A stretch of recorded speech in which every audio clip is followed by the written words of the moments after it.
सुखदेव जी को पूछते हैं पूज्य गुरुदेव, अब आप मुझे निवृत्ति मार्ग का चरित्र श्रवण कराइए। संसार के बीच में किस तरह के लोग स्वर्ग को जाए और किस तरह के लोग नरक को भोगे। वो नोट उठा के डाल दो थाली में ऊपर। सुखदेव जी कहने लगे, राजा जो पुण्यात्मा है वो स्वर्ग के लिए जाते हैं और पापात्मा नरक के लिए जाते हैं। लेकिन बोले महाराज, अगर मान लो जीवन के बीच में सारे जीवन भर और जीव ने पाप ही पाप किया और अंत समय के बीच में मृत्यु से पूर्व अगर भगवान नाम उच्चारण कर लिया तो वो स्वर्ग में जाएगा या नरक में जाएगा। कहने के लिए लगे गुरुदेव, राजन सारे जीवन भगवान का स्मरण कर लो, लेकिन अंत समय पर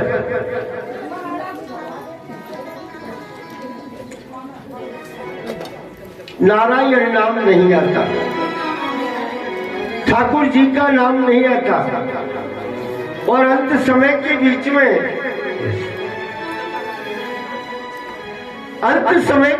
में अगर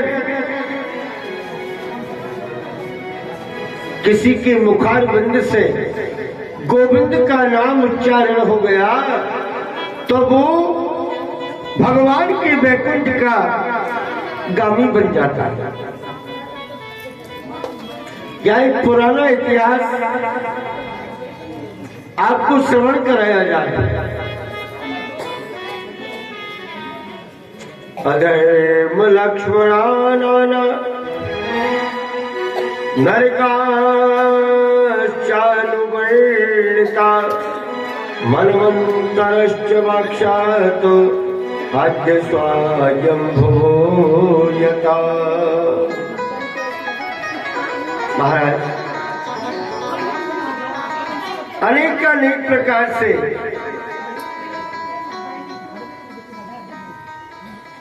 देखिए,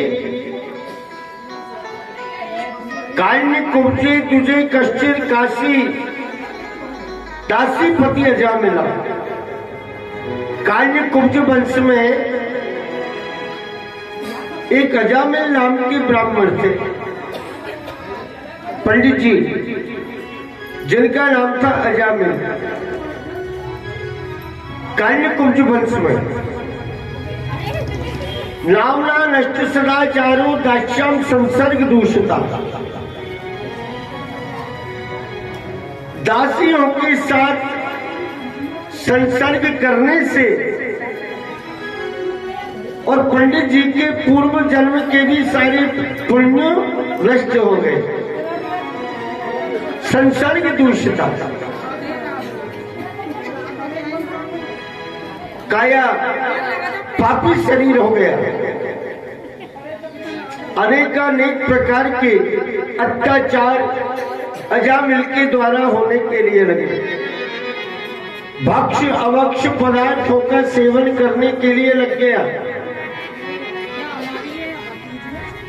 पूर्व जन्म के पुण्य उदय होते हैं ना, तभी कई मनुष्य को, इस जीवात्मा को मनुष्य की देह प्राप्त होती है और मनुष्य की देह के बीच में भी भगवान का गुणानुवाद करना, हरि का स्मरण करना, सारी बातों का ज्ञान होना। काना भाग्योदयेन बहुजन्म समर्जितेन सत्संगम च लभते पुरुषो यथा वै। अज्ञान हेतु कृतमोह मदान्धकारा नाशम विदा यही तदोदयते। बड़ी सौभाग्य से बगैर पूर्व जन्म के पुण्य के और मनुष्य की योनि प्राप्त नहीं होती, और मनुष्य की योनि के बीच में भी सनातनी धार्मिक आस्थावान और आस्थावान में भी सत्संग श्रवण करना, और सत्संग भी किसका? श्रीमद् भागवत महापुराण का। मनुष्य तो बहुत हैं, लेकिन ऐसे मनुष्य से मतलब नहीं कि तेषाम न विद्या न तपो न दानम ज्ञानम न शीलम न गुणो न धर्म ते मृत्युलोके भुवि भारि भूता मनुष्य रूपेण मृगाश्चरन्ति। वो तो दो पैर के हरिण के समान है, जिनको किसी प्रकार का कोई भाव नहीं है, हृदय के अंदर ठाकुर जी के प्रति श्रद्धा नहीं है, संतों के प्रति, नारायण के प्रति भाव नहीं है, ऐसा जीवन किस काम का? जिसके अंदर नास्तिकता बैठी हुई है ना, उसका जीवन तो वैसे ही अंधकार में बना हुआ है।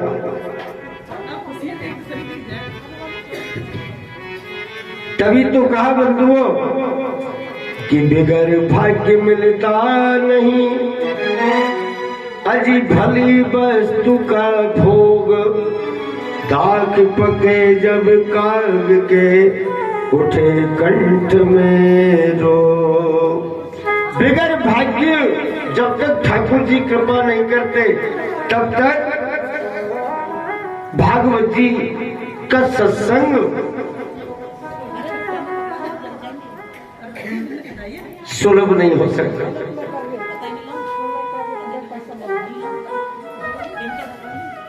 अजामिल नाम के जो ब्राह्मण है, सारा जीवन व्यतीत कर दिया अनाचार दुराचार करते करते। एक बार कहीं से घूमते घूमते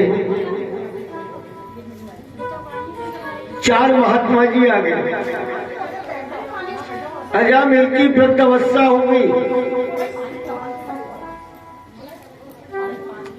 80 वर्ष की जैसी आयु हो गई। कहीं से 4 संत जी आ गए, नगर में प्रवेश किया। किसी से पूछा, भैया सूर्य नारायण भगवान अस्त हो गए, हमें रात्रि को रुकना है, तुम्हारे इस नगर के बीच में कोई ऐसा भक्त है क्या जिसके यहाँ जाकर के हम प्रेम से रुके, वो हमारी पूजा पाठ की, भोजन प्रसादी की सारी व्यवस्था कर दे? तो किसी ने व्यंग्यात्मक शब्द बोल दिया, बोले महाराज हमारे नगर में तो एक ही धर्मात्मा है। बोले कौन? बोले अजामिल। व्यंग्यात्मक रूप से बोल दिया। बोले कहाँ है उसका घर? बोले सीधे चले जाओ, जो ऊंचे ऊंचे भवन नजर आ रहे हैं वो उन्हीं का घर। महात्मा जी चले गए, वहां जाकर के अलग जगाया। जैसे ही अलग जगाया, अजामिल घर पर मौजूद नहीं है। दशापति अजामिल, उसकी पत्नी दासियां, जो दासियों से प्रेम किया करता था, वो दासियां निकल करके बाहर आई, आकर के देखने लगी कि हमारे द्वार पर आज ऐसा कौन सा पुण्योदय हो गया जो संतों का आगमन हुआ है। क्यों? क्योंकि संत तो बड़े सौभाग्य से किसी के द्वार पर पहुंचते हैं। आगमन और भगवान की कथा ये मनुष्य को बड़े सौभाग्य से प्राप्त होती है कि संत समागम हरि कथा अज जग में दुर्लभ दोय, सुखदारा और लक्ष्मी पापी के भी हो। संतों का समागम और भगवान की कथा, लक्ष्मी धन ये तो तुम्हें पापी से भी पापी के घर में मिल जाएगा, लेकिन संतों का समागम और भगवान की पूजा पद्धति, भगवान का सत्संग, भगवान का अनुष्ठान उसके जीवन में आपको कभी देखने को नहीं मिलेगा।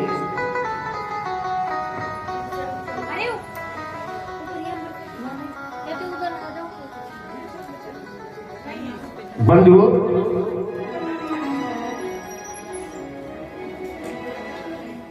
महात्मा जी को प्रणाम किया, आसन लगा दिया, संत जी विराजमान हो गए।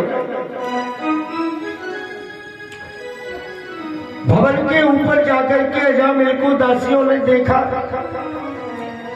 तो निर्जल वन की ओर से एक हरिण को मार करके कंधे पर लाद करके लेकर के आया। हाथ जोड़ करके पत्नी कहने के लिए लगी, स्वामी आपने अपना सारा जीवन नर्क बना लिया,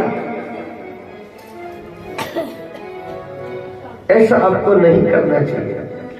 अरे जीवन के बीच में आकर के और अगर आपने जीवों की हिंसा करी, अशोभनीय वस्तुओं का प्रयोग किया तो आपका जीवन नर्क बन जाएगा।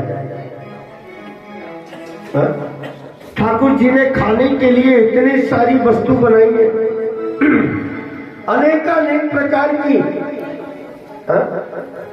तरह तरह के व्यंजन बना करके खाओ, सैकड़ों प्रकार के फल आते, फल खाओ, काजू बादाम पिस्ते खाओ, दूध पियाओ, जूस पियाओ, फिर भी लोग इन वस्तुओं को नहीं मद्यपान करते, मदिरा का पान करते, जो नहीं करना चाहिए। जीव को मार मार करके जीव ही खा रहा है। क्या उनकी गणना मनुष्यों में आती है? नहीं। ऐसे लोगों की गणना राक्षसों की है। सात्विक गृहस्थ के लोग ऐसा कदापि नहीं कर सकते और करना भी नहीं चाहिए। ये मनुष्य का जीवन बार बार मिलने वाला नहीं। मेरे भाई बहन, बहुत भली प्रकार से समझाया उन देवियों ने। शुभ समय आ गया अजामिल का।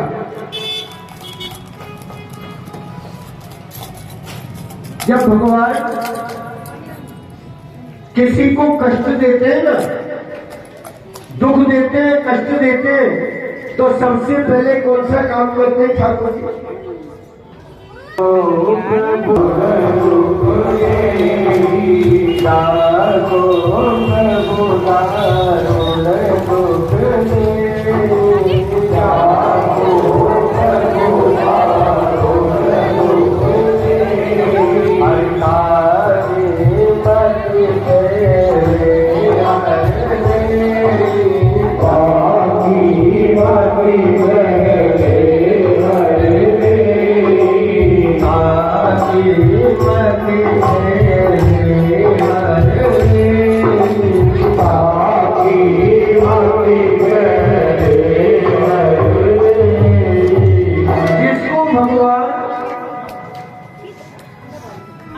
दंड देते हैं, दुख देते हैं, कष्ट देते हैं, सबसे पहले ठाकुर जी उसकी बुद्धि का हरण करते हैं। और जिसको ठाकुर जी, जिसके ऊपर ठाकुर जी कृपा करते हैं,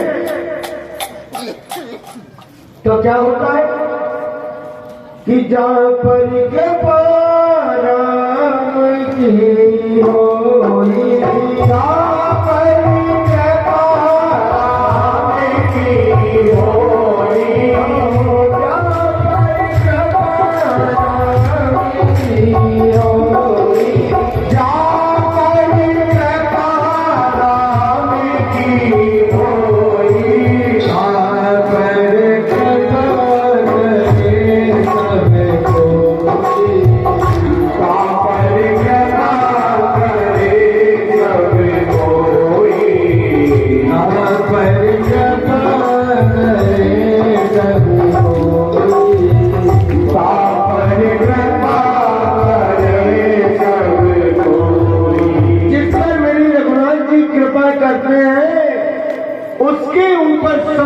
जीवों की और कृपा हो जाए।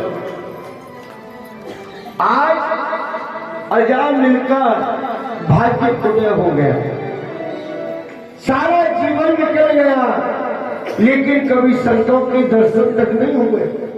आज अपने सारे जीवन में अपनी देही को नर्क में बनाते हैं। अरे आज बड़े सौभाग्य से ठाकुर जी की कृपा से हमारे घर में 4 महात्मा जी आए। सो आप आइए और संतों का स्वागत सम्मान कीजिए। सारे पापों को घर से बाहर ही निकाल करके आओ। हरिण को वहीं डाल दिए, सरोवर में स्नान किए, सुंदर वस्त्र पहने, तिलक त्रिपुंड लगा लिए, छप्पा चंदन लगा लिया, रुद्राक्ष की माला पहने, हाथ में कमंडल ले लिया और महाराज भवन में पीछे के द्वार से हरि नारायण का गुणानुवाद गाते गाते, हरि का स्मरण करते करते और संतों के सामने जाकर के पहुंचे। साष्टांग दंडवत प्रणाम किया। जय हो महाराज, आपकी चंडाल बिंदों के बीच में बारंबार प्रणाम।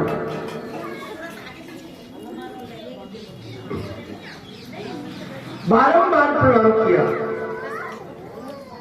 संतों ने आशीर्वाद दिया। भगत कहां से आ रहे हो? बोले महाराज स्नान करने के लिए चला गया, वहीं से पूजा पाठ संध्या बंदन करके और वापस लौटा।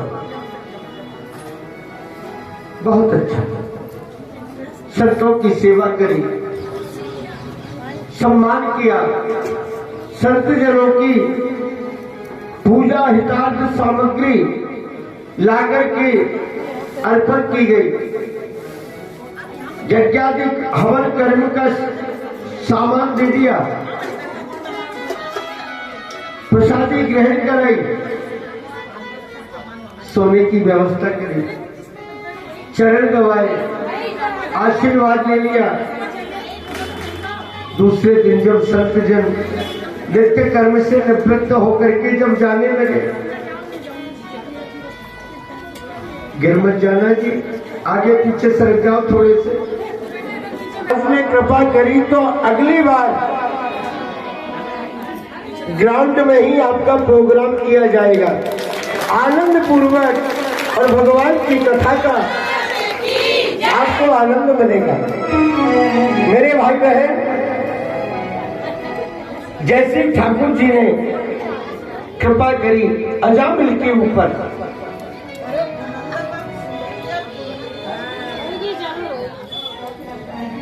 महात्मा जी आए, प्रणाम किया, सेवा की।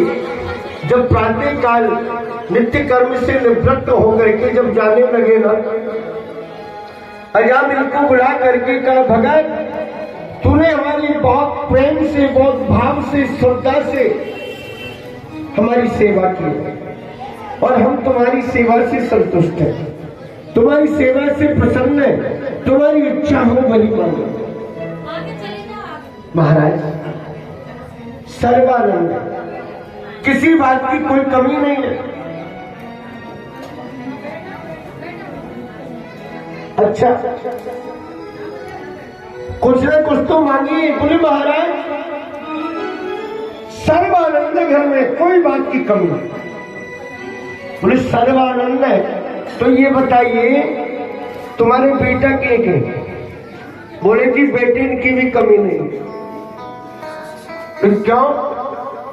बोले महाराज आपकी कृपा से 9 तो मौजूद है, 10वीं की तैयारी चल रही है। अच्छा, 9 तो प्राप्त हो चुके और 10वीं की तैयारी। अच्छा ये बताइए कि 9 बालकों के आपने नाम क्या रखे? अब 9 बालकों के नाम ऐसे ही रख दी जैसे आजकल के माता पिता रखते हैं, संजू, मंजू, अंटी, बंटी, संटी, घंटी, जोनी, मोनी, टोनी, ऐसे नाम रख दिए। अब ये जितने भी नाम रखे ना, संजू, अंटी, बंटी, क्या है, इससे किसी का उद्धार होने वाला नहीं है। उद्धार किससे होगा? चारों के चारों संत कहने के लिए लगे, ब्राह्मण तुम्हारे 9 पुत्र हैं, परंतु 9 पुत्रों के द्वारा तुम्हारी नौका पार होने वाली नहीं है। अब जो 10वां पुत्र आपके द्वारा आपके घर में जन्म लेगा, उसका हम जन्म लेने से पहले ही नामकरण कर रहे। क्या नामकरण किया?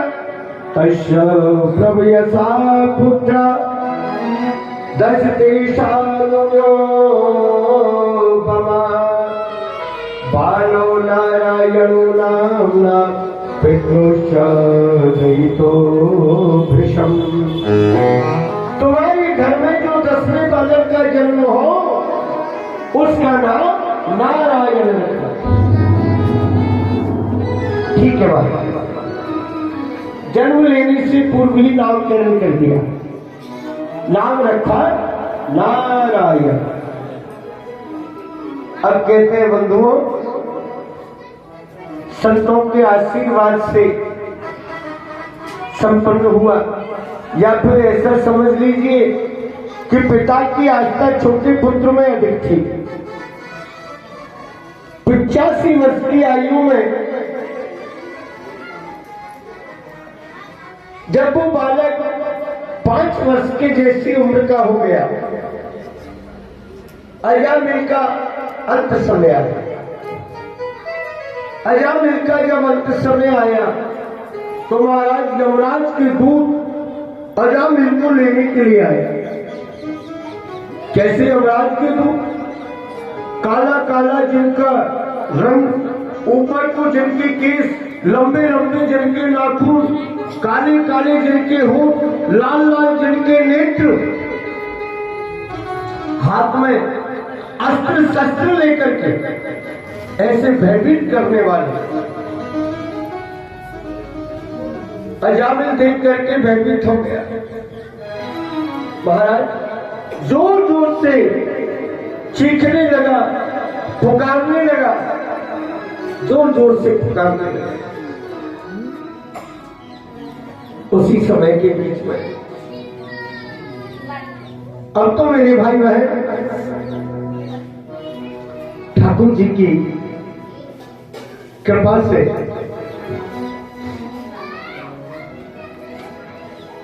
ठाकुर जी की कृपा से, भगवान की माया से अजामिल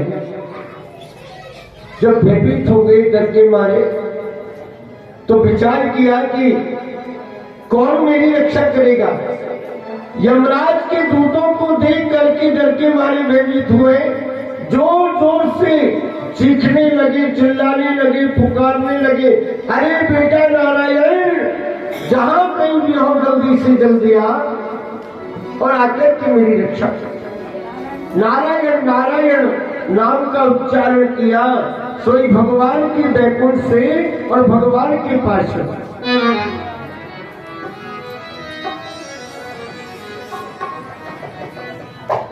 मेरे भाई बहन,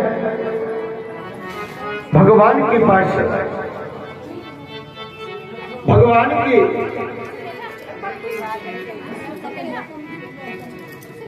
भगवान के पार्षदों ने जैसा भी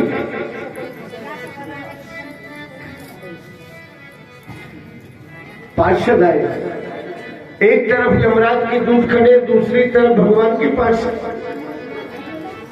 यमराज के दूतों ने अजामिल से कहा जी चलो खड़े हो जाओ। बोले कहा? बोले यमराज की पुरी को। भगवान के पार्षदों ने कहा भैया कहां ले जा रहे हो? बोले जी यमराज जी ने बुलाया। अजामिल बोले ना, ये यमपुरी में जाने वाले नहीं है। बोले फिर कहां जाएंगे? बोले ये तो भगवान के बैकुंठ को जाएंगे। को जाएगा? बोले देखो, चाहे जीवन के बीच में कितने भी पाप किए, लेकिन अंत समय के बीच में इसने नारायण नाम लिया, और अंत समय के बीच में अगर नारायण नाम आ गया ना, तो निश्चित रूप से ये भगवान के वैकुंठ को ही जाएगा। फिर भी यमराज के दूत नहीं माने। अजामिल को लेकर के यमपुरी को गए, साथ में भगवान के पार्षद में पहुंच गए यमपुरी में। भगवान के पार्षदों को देख करके और यमराज खड़े हो गए। भगवान के पार्षदों के श्री चरणार बिंदों में साष्टांग दंडवत प्रणाम किया। महाराज कहने के लिए लगी, यमराज तुम्हारी लोकपाल के जो जीव है वो सबके सब मेरी खोरी के लिए आते। तो बोले जी एक बात ये बताइए, क्या जीवन के बीच में पाप ही पाप किया और अंत समय के बीच में नारायण नाम ले लिया? तो बोले महाराज अंत समय के बीच में लिया क्या? बोले हाँ। बोले अंत समय के बीच में अगर नारायण नाम ले लिया तो वो तो भगवान के वैकुंठ को ही जाएगा। यमराज ने अपने दूतों को समझाया, जिनके घर के बीच में तुलसी का वृक्ष हो, जिनके घर में केले का वृक्ष हो, जिनके घर में अतिथि की सेवा हो, गौ की सेवा हो, संत ब्राह्मणों का आगमन हो, जिनके मस्तक के ऊपर ठाकुर जी का चंदन लगा हो, जिनके गले में तुलसी की कंठी हो, ऐसे भक्तों को मेरे यहाँ कदापि मत लाया कर। मेरे यहाँ तो दुष्टजनों को, पापियों को लेकर के आओ। ऐसे भक्त तो भगवान के धाम को जाए।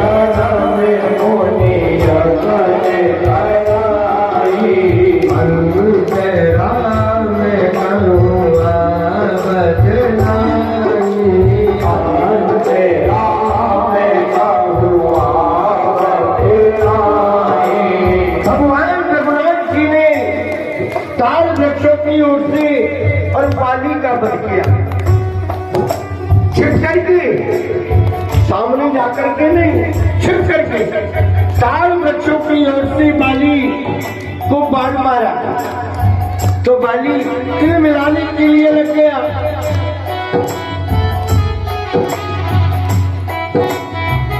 भगवान के ऊपर दृष्टि डाल करके कहा, प्रभु मैं बाली और मेरा भाई सुग्रीव हम दोनों सगे भाई हैं, लेकिन तुमने दोनों भाइयों के बीच में भेद कर लिया। मैं मेरी सुग्रीव प्यारा, मैं मेरी सुग्रीव प्यारा, आरन पवन नाथ मोहि मारा, आरन पवन नाथ मोहि मारा, आरन पवन नाथ मोहि मारा, आरन पवन नाथ मोहि मारा। मैं तो आपका शत्रु हो गया और मेरा भाई सुग्रीव आपका प्रिय हो गया।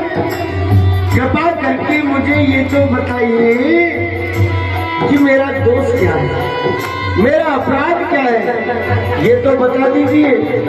तो भगवान ने कहा, बोले भैया मैंने बहुत बड़ा अपराध किया है। क्या अपराध किया है?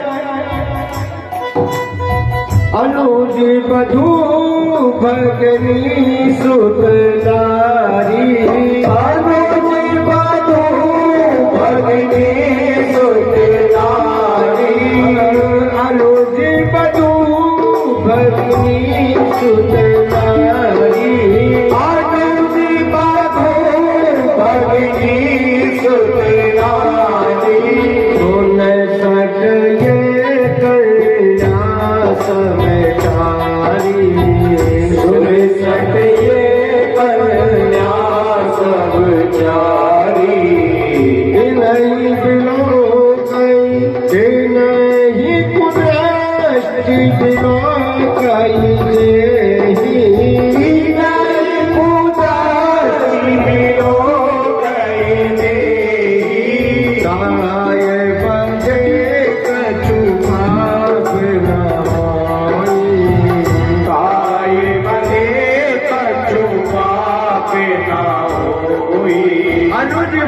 भगनी सुत नारी, अनुज बधू छोटे भाई की बहू, भगनी बहन, सुत बेटा, सुत नारी, पुत्र बधू। अब यहां दो भाव है, सुत नारी बेटे की बहू और एक हो गई भगनी सुत नारी यानी भांजे की बहू। अगर इनकी तरफ कोई कुदृष्टि से देखता है ना तो उसे मारने का दोष नहीं होता। बाली हाथ जोड़ करके भगवान को कहने के लिए लगे, बोले प्रभु आप तो ठाकुर जी हैं, आप तो अवतार हैं, आप तो नारायण हैं, फिर आपने इतनी बड़ी भूल कैसे कर दी? राम जी ने कहा क्यों, क्या भूल हो गई मुझसे? बोले महाराज आपने ये भूल की है कि आपने ये जो नियम बनाए ना, ये सारे नियम मनुष्य